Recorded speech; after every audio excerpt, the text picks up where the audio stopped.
आखिर क्यों बनाई गई है घने जंगलों के बीच 70 साल पहले इस पहाड़ी बंगले को? सरकार की ऐसी कौन सी योजना थी जिसके लिए भारत सरकार के सचिव स्तर की अधिकारी इस बंगले में रहते थे? हजारीबाग और सिमरिया के बीच लेपो मोड़ के रास्ते आप इस बंगले तक पहुंच सकते हैं।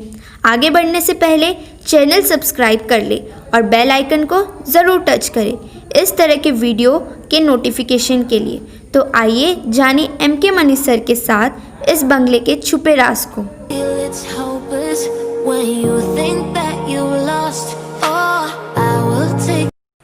मैं एमके मनीष संदीप कुमार के साथ एकदम घने जंगल में उपस्थित हूँ।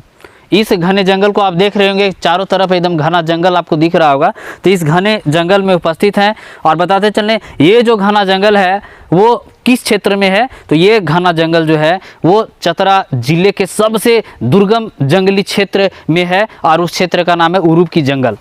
तो इस क्षेत्र में हम उपस्थित हुए हैं और इस क्षेत्र में हम किस बात के लिए आए हैं, इस जंगली क्षेत्र में हम किस बात के लिए आए हैं? एक नई जानकारी के साथ आए हैं, एक नई बात के साथ आए हैं। शायद आप अक्सर सुने होंगे कि जंगल की रक्षा करना है, जंगल को बचाना है, पेड़ पौधों को बचाना है, पेड़ पौधों को लगाना है। आप सुने होंगे जंगल है तो जीवन है, जंगल है तो जल है। लेकिन क्या आप कभी सुना है कि जंगल को काटा जाता है? जंगल को काटने के लिए बाकायदा ऑफिसर्स नियुक्त किए गए होंगे, जंगल को काटने के लिए बाकायदा रूल रेगुलेशन के तहत कर्मचारी नियुक्त किए गए होंगे। तो इस तरह की जानकारी के लिए अगर आपको इस तरह की बात को जानना है तो आप मेरी वीडियो के साथ बने रहिए और आगे मेरी वीडियो को आप जरूर देखिए और आगे हम ले चलते हैं और आपको आगे इन चीज़ों के बारे में बताते हैं। हम आपको दिखाना चाहेंगे। तो ये देखिए, आपको इस घने जंगल में एक खंडहर की तरह एक बिल्डिंग दिखाई पड़ेगा। ये देखिए, आपको एक घने जंगल के बीच में एक खंडहर की तरह एक बिल्डिंग दिखाई पड़ रहा होगा, एक भवन दिखाई पड़ रहा है। इस बिल्डिंग के क्या राज हैं? ये बिल्डिंग इस घने जंगल में आखिर क्यों बनाया गया होगा? इसके पीछे रीजन क्या रहा होगा? क्यों इस घने जंगल में ये बिल्डिंग बनाया गया? तो आइए चलिए हम उस बिल्डिंग की ओर चलते हैं, उस बिल्डिंग तक पहुँचते हैं, उस खंडहर जो भवन दिख रहा है वहाँ तक पहुँचते हैं और जानते हैं कि ये बिल्डिंग यहाँ क्यों बनाया गया है।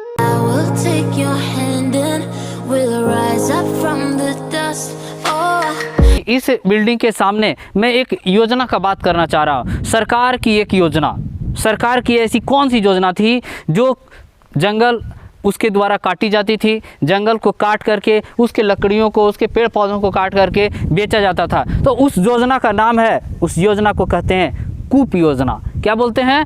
कूप योजना। तो आज से लगभग 70 वर्षों पहले कहीं ना कहीं यह क्षेत्र, यह भवन 70 वर्षों पहले से मुख्यालय रहा करता था, कूप योजना का मुख्यालय रहा करता था। कूप योजना जो सरकार की चलती थी उसका कहीं ना कहीं यह मुख्यालय रहा करता था, जहां पर इस क्षेत्र के लगभग 20 किलोमीटर चारों तरफ रेंज में 20 किलोमीटर चारों क्षेत्र में जो है कूप योजना के अंतर्गत लकड़ियां काटी जाती थी, पेड़ पौधे काटे जाते थे और उसे सरकारी स्तर पर बेचे जाते थे। और उसके लिए बाकायदा जो ऑफिसर्स नियुक्त रहते थे, बाकायदा जो कर्मचारी नियुक्त रहते थे, उसका जहां लेखा जोखा होता था, उसका मुख्यालय अगर रहा करता था, तो वो भवन आपको दिख रहा है। यही वो भवन है जहां पर सरकार की कूप योजना, जिसके तहत जंगल काटे जाते थे, पेड़ पौधे काटे जाते थे और उसे बेचने का कार्य किया जाता था। तो उस योजना का अगर मुख्यालय इस क्षेत्र में रहा करता था तो वो भवन आपको दिखाई पड़ रहा है, आज खंडहर बन गया है। तो यही वो भवन है जो उरूप के घने जंगलों में है। तो आखिर वो जंगल को काटते क्यों थे, पेड़ पौधों को काटते क्यों थे? इसका भी तो रीज़न देखे होंगे, इसका भी तो रीज़न जानना होगा कि जंगल क्यों काटा जाता था। तो बताते चले, आप अक्सर देखे होंगे बहुत पुराना अगर कहीं रेल पटरी बिछा हुआ है, आप देखे होंगे तो रेल पटरी में आप देखे होंगे कि लोहे के पटरी रहते थे, वो कहीं ना कहीं लकड़ी पे सेट किए जाते थे। क्या आप देखें रेल की पटरियों को लकड़ी पर सेट करके रखे हुए, लकड़ी युक्त पटरी को? तो ज़रूर आप देखे होंगे लकड़ी युक्त रेल की पटरियों को। तो इस तरह के क्षेत्रों में, घने जंगलों में मोटे मोटे लकड़ी को काट करके उसको कहीं ना कहीं रेल की पटरी के निर्माण करने में और अन्य तरह के भवन को निर्माण करने में लकड़ियों का इस्तेमाल किया जाता था। तो उस तरह के निर्माण के लिए उन लकड़ियों का प्रयोग किया जाता था। तो वह भवन आपको दिख रहा है जहाँ पर से कूप योजना का, सरकार के कूप योजना का संचालन किया जाता था। तो चलिए हम आपको अब ले चलते हैं कि इस भवन के अंदर में आखिर किधर ऑफिस रहा होगा, किधर कार्य संचालन रहा होगा। चलिए हम लोग इस पर कोशिश करते हैं जानने का। तो आइए हम आपको दिखाना चाहते हैं कि आखिर इस बिल्डिंग का निर्माण जो हुआ है, इसमें हम देखना चाहेंगे कि किधर ऑफिस रहा होगा, किस तरह से कार्य संचालन किए होंगे। तो देखिए ये एक ऊंचाई पर बना हुआ बिल्डिंग है और आप देख सकते हैं कि जिसमें आपको 3 कमरा नज़र पड़ेगा। बहुत गंदा भी हो चुका है, लेकिन देखिए एक इधर का कमरा है, एक उधर कमरा है, ठीक है। तो 2 कमरा आप देख रहे होंगे, एक कमरा इधर आपको दिखाई पड़ रहा होगा। तो 3 कमरों का ये बना हुआ कमरा है। आपको बताते चले कि ये जो कमरा आपको दिखाई पड़ रहा है ढह गया है। Here we go, go, go, let the ceiling grow. You won't be alone. तो अभी आप जो है वो भवन के अंदर का भाग देख रहे थे, तो बताते चले कि भवन का अंदर का भाग देखें कि किस तरह से कहीं ऑफिस रहा होगा, कहीं कार्य करते होंगे। और यहाँ से कूप जो योजना चलती थी गवर्नमेंट की, सरकार की जो कूप योजना चलती थी, जिससे पेड़ पौधों को काट करके और जंगली क्षेत्र को काटा जाता था और कहीं ना कहीं उसका उपयोग रेल की पटरियों के निर्माण में या फिर अन्य इमारतों के निर्माण में किया जाता था। वहीं बताते चले कूप योजना के तहत ऐसा नहीं है कि जहाँ पाया वहाँ पर जंगल काट दिए गए। उसके लिए एक योजना बनती थी कि किस क्षेत्र में, एक पार्टिकुलर क्षेत्र चिन्हित किया जाता था कि इस क्षेत्र में कूप योजना के तहत लकड़ी काटी जाएगी। तो इसके लिए क्या होता था कि जिस क्षेत्र में कूप योजना के तहत लकड़ी काटी जाती थी तो वहाँ की लकड़ियों को काट लिया जाता था और अगले 10 वर्षों तक, जब एक बार लकड़ी कट गई तो अगले 10 वर्षों तक वहाँ एक भी लकड़ी नहीं काटी जाती थी। तो कूप योजना का एक बहुत बड़ा खासियत भी रहता था कि एक बार अगर जिस क्षेत्र से लकड़ी कट गई तो वहाँ अगले 10 वर्षों तक लकड़ी नहीं काटी जाती थी, वहाँ पेड़ पौधों को नष्ट नहीं किया जाता था। तो योजना का मुख्य उद्देश्य रहता था कि कार्यों की पूर्ति करना रहता था, पटरी का निर्माण करना रहता था, इमारतों का निर्माण करना रहता था। लेकिन वहीं जंगलों में ऐसा नहीं है कि हर एक क्षेत्र का जंगल काट लिया जाता था। इसके तहत 10 वर्षों तक जिस क्षेत्र में जंगल काटा जाता था, पेड़ काटे जाते थे, वहाँ की लकड़ियों को आने वाले 10 वर्षों तक नहीं काटा जाता था। तो इस योजना की मुख्य खासियत ये रहा करती थी। तो आगे बताते चले लकड़ी काटने की योजना बंद कैसे हुई, उसके लिए जो विभाग था उसको क्लोज क्यों किया गया, उसके ऑफिसर्स को क्यों हटा दिया गया, उसके कर्मचारियों को हटा करके दूसरे विभागों में शिफ्ट क्यों कर दिया गया। तो इसका मुख्य वजह जो है, मुख्य रीजन जो है, भारत की सर्वोच्च संस्था, भारत की न्यायपालिका की सर्वोच्च संस्था, भारत की सुप्रीम कोर्ट ने एक निर्देश जारी किया। क्या निर्देश जारी किया? कूप योजना को बंद किया जाए, कूप योजना को किसी भी हालत में बंद किया जाए। इस योजना से पेड़ पौधे और पर्यावरण को भारी नुकसान हो रहा है। अब सिर्फ पेड़ लगाने का काम चल रहा है, जंगल बचाने का काम चल रहा है। जल ही जीवन है, जंगल है तो जीवन है। इन चीज़ों के साथ, इन बातों के साथ आगे का काम चल रहा है।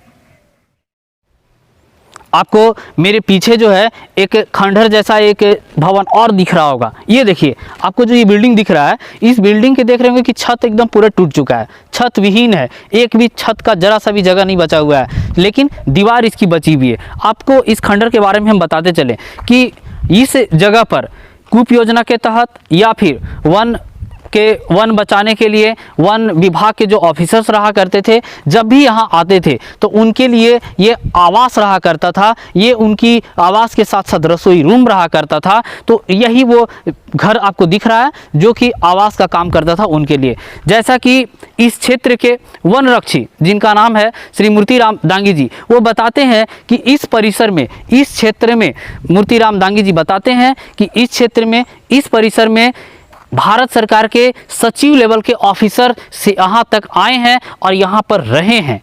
तो ये बहुत बड़ी बात है, ये बहुत बड़ी बात है कि इस घने जंगल के बीच बने भवन में भारत सरकार के सचिव लेवल, जो वन विभाग के सेक्रेटरी लेवल के ऑफिसर्स रहे हैं, उस लेवल के अधिकारी तक यहाँ पर आए हैं और यहाँ पर रह के, यहाँ पर निवास किए हैं। यहाँ पर वो बहुत दिनों तक रह करके इस क्षेत्र का मुआयना भी किए हैं। Here we come back to life, we're still breathing, standing up, everybody's gonna see it. One संपदा का धनी यह क्षेत्र आज क्यों बेबसी की ज़िंदगी जी रहा है, तो इसे भी हम जानें। इस क्षेत्र के नज़दीक में लगभग 10 से 12 गांव पड़ते हैं। तो वन संपदा का धनी यह क्षेत्र आज बेबसी की ज़िंदगी क्यों जी रहा है, जहां वन संपदा से संबंधित अनेक संभावनाएं हैं, जैसे लाह उद्योग को यहां बढ़ावा दिया जा सकता है, बेरोजगारी को दूर किया जा सकता है, लट्ठे के उद्योग को बढ़ावा दिया जा सकता है, उससे भी बहुत बड़ी बेरोजगारी को दूर किया जा सकता है। इस क्षेत्र में पत्तल उद्योग को बढ़ावा दिया जा सकता है, उसके सहायता से उस उद्योग को बढ़ावा देने के बाद एक बहुत बड़ी समस्या का निदान किया जा सकता है। इस क्षेत्र में बेरोजगारी दूर की जा सकती है।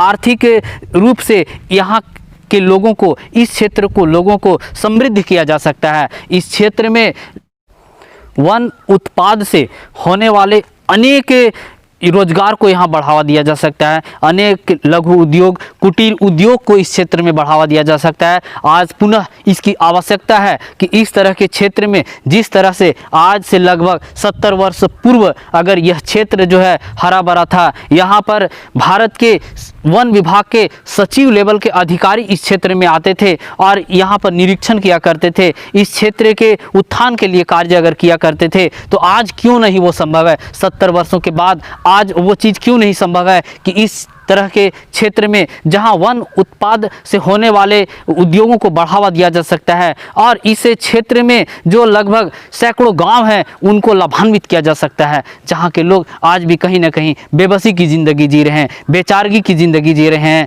जो इस तरह के क्षेत्र में रह करके पलायन कर रहे हैं। कहीं ना कहीं वो यहाँ से बम्बई चले जा रहे हैं, तो गुजरात चले जा रहे हैं, बेंगलोर चले जा रहे हैं, दूसरे क्षेत्र में पलायन करके वहाँ पर छोटा छोटा काम कर रहे हैं। तो क्यों ना आज सरकार चाहे तो इस तरह के क्षेत्र में जहां पर वन उत्पाद से होने वाली लघु उद्योग एवं कुटीर उद्योग को बढ़ावा दिया जा सकता है। और वहीं एक बहुत महत्वपूर्ण बात हम बताना चाहेंगे कि वन उत्पाद में सबसे महत्वपूर्ण बात आती है औषधीय उत्पाद, जो जंगलों में पाई जाती है। तो इस तरह के जंगली क्षेत्र में ऐसे अनेक औषधीय पौधे पाए जाते हैं जहां से औषधीय दवाओं के लिए उनका ज़रूरत पड़ता है। तो अगर औषधीय दवाओं से संबंधित अगर यहाँ पर कोई उद्योग को स्थापित किया जाए इस क्षेत्र में, तो सही मायने में फिर से इस क्षेत्र का विकास हो सकता है, फिर से इस क्षेत्र में वो दिन वापस आ सकता है जो आज से कहीं ना कहीं 60 से 70 वर्ष पूर्व था।